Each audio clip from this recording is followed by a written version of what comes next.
A few days later, when the terror caused by the executions had died down, some of the animals remembered, or thought they remembered, that the sixth commandment decreed, "No animal shall kill any other animal."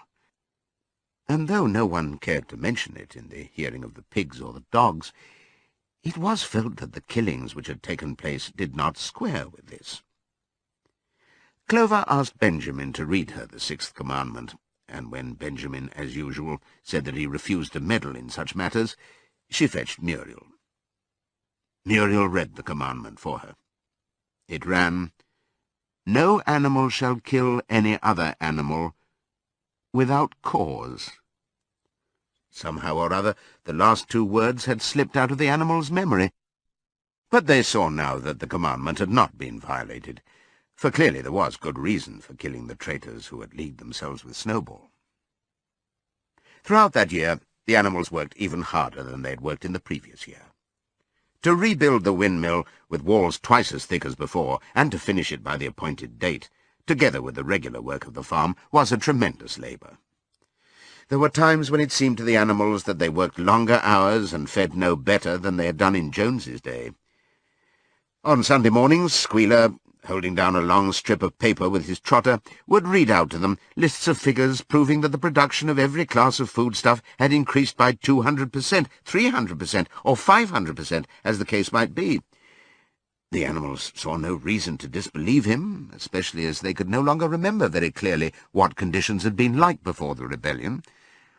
All the same, there were days when they felt that they would sooner have had less figures and more food. All orders were now issued through Squealer, or one of the other pigs. Napoleon himself was not seen in public as often as once in a fortnight. When he did appear, he was attended not only by his retinue of dogs, but by a black cockerel who marched in front of him and acted as a kind of trumpeter, letting out a loud cock-a-doodle-doo before Napoleon spoke. Even in the farmhouse, it was said, Napoleon inhabited separate apartments from the others. He took his meals alone, with 2 dogs to wait upon him, and always ate from the Crown Derby dinner service which had been in the glass cupboard in the drawing-room. It was also announced that the gun would be fired every year on Napoleon's birthday, as well as on the other 2 anniversaries. Napoleon was now never spoken of simply as Napoleon. He was always referred to in formal style as our leader, Comrade Napoleon, and the pigs liked to invent for him such titles as Father of all animals, Terror of mankind, Protector of the sheepfold, Duckling's friend, and the like. In his speeches, Squealer would talk with the tears rolling down his cheeks, of Napoleon's wisdom, the goodness of his heart, and the deep love he bore to all animals everywhere, even and especially the unhappy animals who still lived in ignorance and slavery on other farms. It had become usual to give Napoleon the credit for every successful achievement and every stroke of good fortune. You would often hear one hen remark to another, "Under the guidance of our leader, Comrade Napoleon, I have laid 5 eggs in 6 days." Or 2 cows, enjoying a drink at the pool, would exclaim, "Thanks to the leadership of Comrade Napoleon, how excellent this water tastes." The general feeling on the farm was expressed in a poem entitled Comrade Napoleon, which was composed by Minimus, and which ran as follows. Friend of the fatherless, fountain of happiness, Lord of the swill bucket, oh, how my soul is on fire when I gaze at thy calm and commanding eye, like the sun in the sky, Comrade Napoleon. Thou art the giver of all that thy creatures love, full belly twice a day, clean straw to roll upon. Every beast, great or small, sleeps at peace in his stall. Thou watchest over all, Comrade Napoleon. Had I a sucking pig, ere he had grown as big, even as a pint bottle or as a rolling pin, he should have learned to be faithful and true to thee. Yes, his first squeak should be, Comrade Napoleon. Napoleon approved of this poem, and caused it to be inscribed on the wall of the big barn at the opposite end from the 7 Commandments. It was surmounted by a portrait of Napoleon in profile, executed by Squealer in white paint. Meanwhile, through the agency of Whymper, Napoleon was engaged in complicated negotiations with Frederick and Pilkington. The pile of timber was still unsold. Of the two, Frederick was the more anxious to get hold of it, but he would not offer a reasonable price. At the same time, there were renewed rumours that Frederick and his men were plotting to attack Animal Farm and to destroy the windmill, the building of which had aroused furious jealousy in him. Snowball was known to be still skulking on Pinchfield Farm. In the middle of the summer, the animals were alarmed to hear that 3 hens had come forward and confessed that, inspired by Snowball, they had entered into a plot to murder Napoleon. They were executed immediately, and fresh precautions for Napoleon's safety were taken. 4 dogs guarded his bed at night, 1 at each corner, and a young pig named Pink-Eye was given the task of tasting all his food before he ate it, lest it should be poisoned. At about the same time, it was given out that Napoleon had arranged to sell the pile of timber to Mr. Pilkington. He was also going to enter into a regular agreement for the exchange of certain products between Animal Farm and Foxwood. The relations between Napoleon and Pilkington, though they were only conducted through Whymper, were now almost friendly. The animals distrusted Pilkington as a human being, but greatly preferred him to Frederick, whom they both feared and hated. As the summer wore on, and the windmill neared completion, the rumours of an impending treacherous attack grew stronger and stronger. Frederick, it was said, intended to bring against them 20 men, all armed with guns, and he had already bribed the magistrates and police, so that if he could once get hold of the title deeds of Animal Farm, they would ask no questions. Moreover, terrible stories were leaking out from Pinchfield about the cruelties that Frederick practised upon his animals. He had flogged an old horse to death, he starved his cows, he'd killed a dog by throwing it into the furnace, he amused himself in the evenings by making cocks fight with splinters of razor-blade tied to their spurs. The animals' blood boiled with rage when they heard of these things being done to their comrades, and sometimes they clamoured to be allowed to go out in a body and attack Pinchfield Farm, drive out the humans, and set the animals free.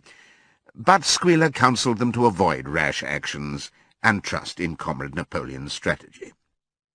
Nevertheless, feeling against Frederick continued to run high. One Sunday morning, Napoleon appeared in the barn and explained that he had never at any time contemplated selling the pile of timber to Frederick. He considered it beneath his dignity, he said, to have dealings with scoundrels of that description. The pigeons, who were still sent out to spread tidings of the rebellion, were forbidden to set foot anywhere on Foxwood, and were also ordered to drop their former slogan of death to humanity in favour of death to Frederick. In the late summer, yet another of Snowball's machinations was laid bare. The wheat crop was full of weeds, and it was discovered that on one of his nocturnal visits Snowball had mixed weed seeds with the seed corn. A gander, who had been privy to the plot, had confessed his guilt to Squealer, and immediately committed suicide by swallowing deadly nightshade berries. The animals now also learned that Snowball had never, as many of them had believed hitherto, received the Order of Animal Hero First Class. This was merely a legend, which had been spread some time after the Battle of the Cowshed by Snowball himself. So far from being decorated, he had been censured for showing cowardice in the battle. Once again, some of the animals heard this with a certain bewilderment, but Squealer was soon able to convince them that their memories had been at fault. Side 3. In the autumn, by a tremendous exhausting effort, for the harvest had to be gathered at almost the same time, the windmill was finished. The machinery had still to be installed, and Whymper was negotiating the purchase of it, but the structure was completed. In the teeth of every difficulty, in spite of inexperience, of primitive implements, of bad luck, and of Snowball's treachery, the work had been finished punctually to the very day. Tired out but proud, the animals walked round and round their masterpiece, which appeared even more beautiful in their eyes than when it had been built the first time. Moreover, the walls were twice as thick as before. Nothing short of explosives would lay them low this time. And when they thought of how they had laboured, what discouragements they had overcome, and the enormous difference that would be made in their lives when the sails were turning and the dynamos running, When they thought of all this, their tiredness forsook them, and they gambolled round and round the windmill, uttering cries of triumph. Napoleon himself, attended by his dogs and his cockerel, came down to inspect the completed work. He personally congratulated the animals on their achievement, and announced that the mill would be named Napoleon Mill. 2 days later, the animals were called together for a special meeting in the barn. They were struck dumb with surprise when Napoleon announced that he had sold the pile of timber to Frederick. Tomorrow Frederick's wagons would arrive and begin carting it away. Throughout the whole period of his seeming friendship with Pilkington, Napoleon had really been in secret agreement with Frederick. All relations with Foxwood had been broken off. Insulting messages had been sent to Pilkington. The pigeons had been told to avoid Pinchfield Farm and to alter their slogan from "Death to Frederick" to "Death to Pilkington." At the same time, Napoleon assured the animals that the stories of an impending attack on Animal Farm were completely untrue, and that the tales about Frederick's cruelty to his own animals had been greatly exaggerated. All these rumours had probably originated with Snowball and his agents. It now appeared that Snowball was not, after all, hiding on Pinchfield Farm, and in fact had never been there in his life. He was living in considerable luxury, so it was said, at Foxwood, and had in reality been a pensioner of Pilkington for years past. The pigs were in ecstasies over Napoleon's cunning. By seeming to be friendly with Pilkington, he had forced Frederick to raise his price by £12. But the superior quality of Napoleon's mind, said Squealer, was shown in the fact that he trusted nobody, not even Frederick. Frederick had wanted to pay for the timber with something called a cheque, which, it seemed, was a piece of paper with a promise to pay written upon it. But Napoleon was too clever for him. He had demanded payment in real £5 notes, which were to be handed over before the timber was removed. Already Frederick had paid up, and the sum he had paid was just enough to buy the machinery for the windmill. Meanwhile, the timber was being carted away at high speed. When it was all gone, another special meeting was held in the barn for the animals to inspect Frederick's banknotes. Smiling beatifically, and wearing both his decorations, Napoleon reposed on a bed of straw on the platform, with the money at his side, neatly piled on a china dish from the farmhouse kitchen. The animals filed slowly past, and each gazed his fill. And Boxer put out his nose to sniff at the banknotes, and the flimsy white things stirred and rustled in his breath. 3 days later there was a terrible hullabaloo. Whymper, his face deadly pale, came racing up the path on his bicycle, flung it down in the yard, and rushed straight into the farmhouse. The next moment a choking roar of rage sounded from Napoleon's apartments. The news of what had happened spread round the farm like wildfire. The banknotes were forgeries. Frederick had got the timber for nothing. Napoleon called the animals together immediately, and in a terrible voice pronounced the death sentence upon Frederick. When captured, he said, Frederick should be boiled alive. At the same time he warned them that after this treacherous deed the worst was to be expected. Frederick and his men might make their long-expected attack at any moment. Sentinels were placed at all the approaches to the farm. In addition, 4 pigeons were sent to Foxwood with a conciliatory message, which it was hoped might re-establish good relations with Pilkington. The very next morning the attack came. The animals were at breakfast when the lookouts came racing in with the news that Frederick and his followers had already come through the 5-barred gate. Boldly enough the animals sallied forth to meet them, but this time they did not have the easy victory that they had had in the Battle of the Cowshed. There were 15 men, with half a dozen guns between them, and they opened fire as soon as they got within 50 yards. The animals could not face the terrible explosions and the stinging pellets, and in spite of the efforts of Napoleon and Boxer to rally them, they were soon driven back. A number of them were already wounded. They took refuge in the farm buildings and peeped cautiously out from chinks and knotholes. The whole of the big pasture, including the windmill, was in the hands of the enemy. For the moment, even Napoleon seemed at a loss. He paced up and down without a word, his tail rigid and twitching. Wistful glances were sent in the direction of Foxwood. If Pilkington and his men would help them, the day might yet be won. But at this moment the 4 pigeons who had been sent out on the day before returned, one of them bearing a scrap of paper from Pilkington. On it was pencilled the words, "Serves you right." Meanwhile, Frederick and his men had halted about the windmill.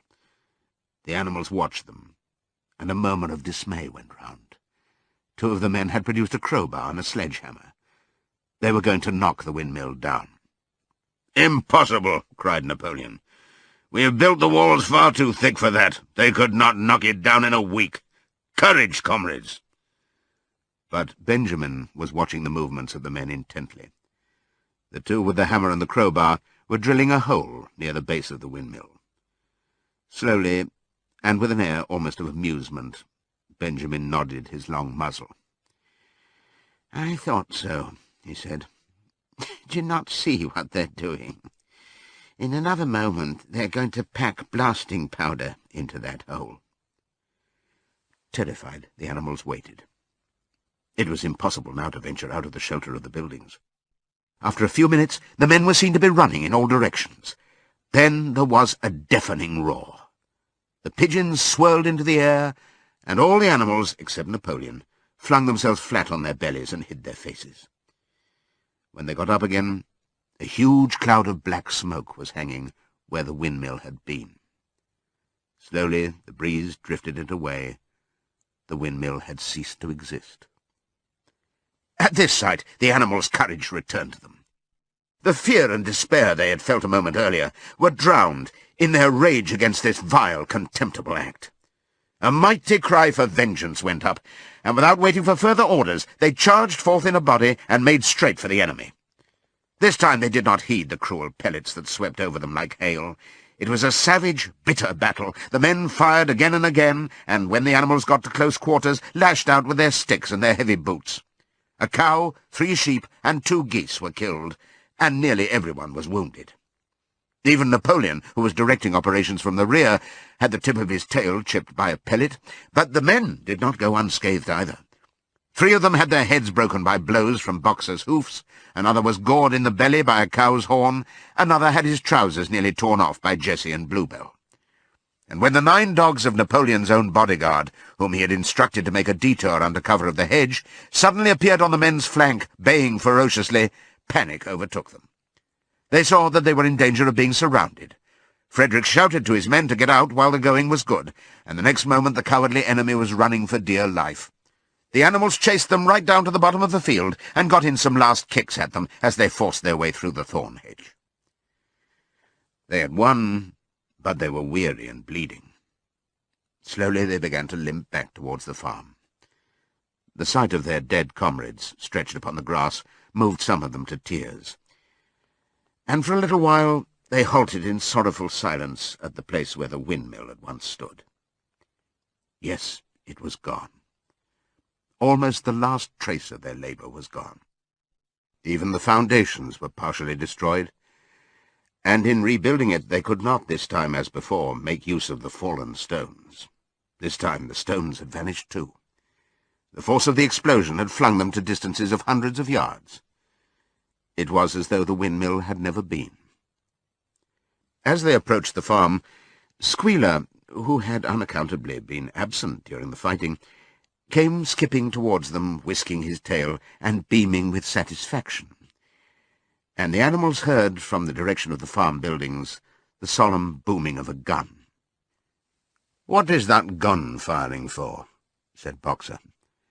"To celebrate our victory," cried Squealer. "What victory?" said Boxer. His knees were bleeding, he had lost a shoe and split his hoof, and a dozen pellets had lodged themselves in his hind leg. "What victory, comrade? Have we not driven the enemy off our soil, the sacred soil of Animal Farm?" "But they have destroyed the windmill, and we'd worked on it for 2 years. "What matter? We will build another windmill. We will build 6 windmills if we feel like it.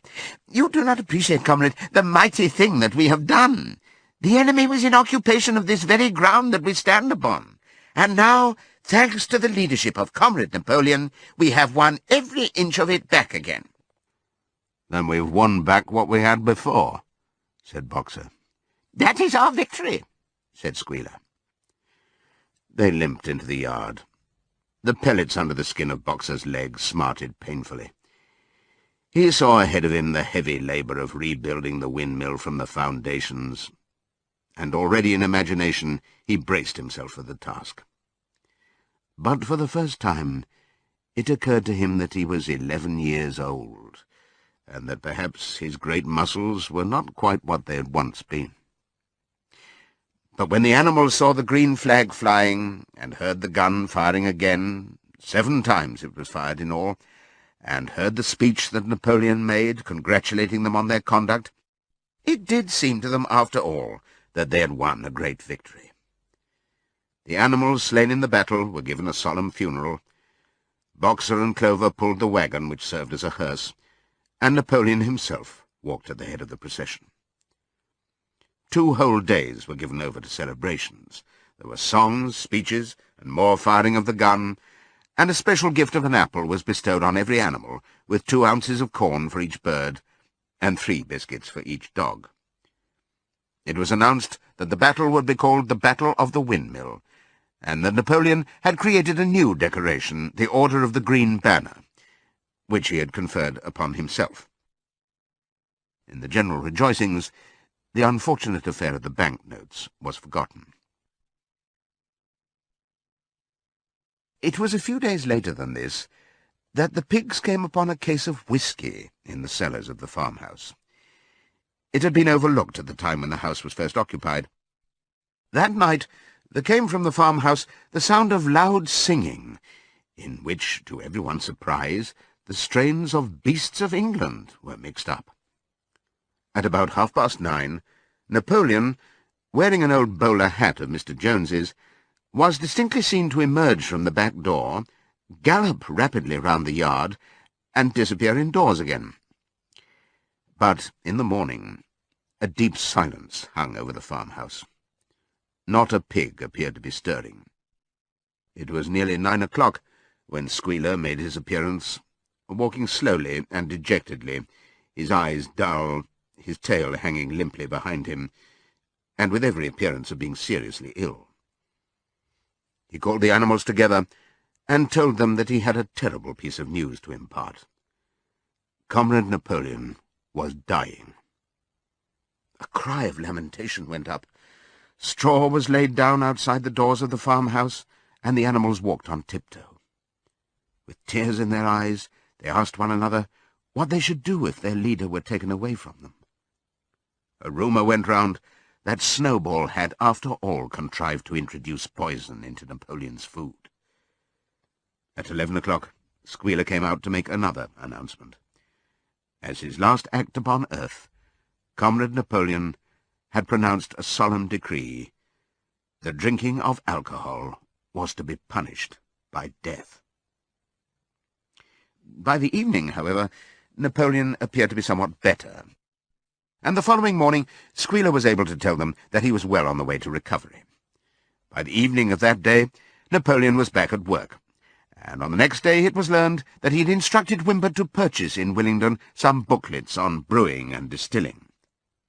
A week later, Napoleon gave orders that the small paddock beyond the orchard, which it had previously been intended to set aside as a grazing ground for animals who were past work, was to be ploughed up. It was given out that the pasture was exhausted and needed reseeding, but it soon became known that Napoleon intended to sow it with barley. About this time there occurred a strange incident which hardly anyone was able to understand. One night, at about 12 o'clock, there was a loud crash in the yard, and the animals rushed out of their stalls. It was a moonlit night. At the foot of the end wall of the big barn, where the 7 commandments were written, there lay a ladder, broken in 2 pieces.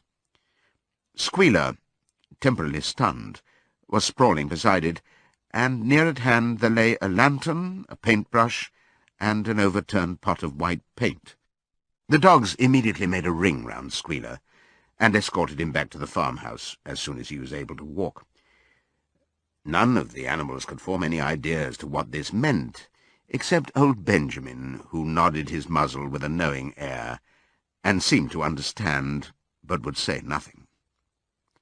But a few days later, Muriel, reading over the 7 commandments to herself, noticed that there was yet another of them which the animals had remembered wrong. They had thought that the 5th commandment was no animal shall drink alcohol. But there were two words that they'd forgotten. Actually, the commandment read, no animal shall drink alcohol to excess.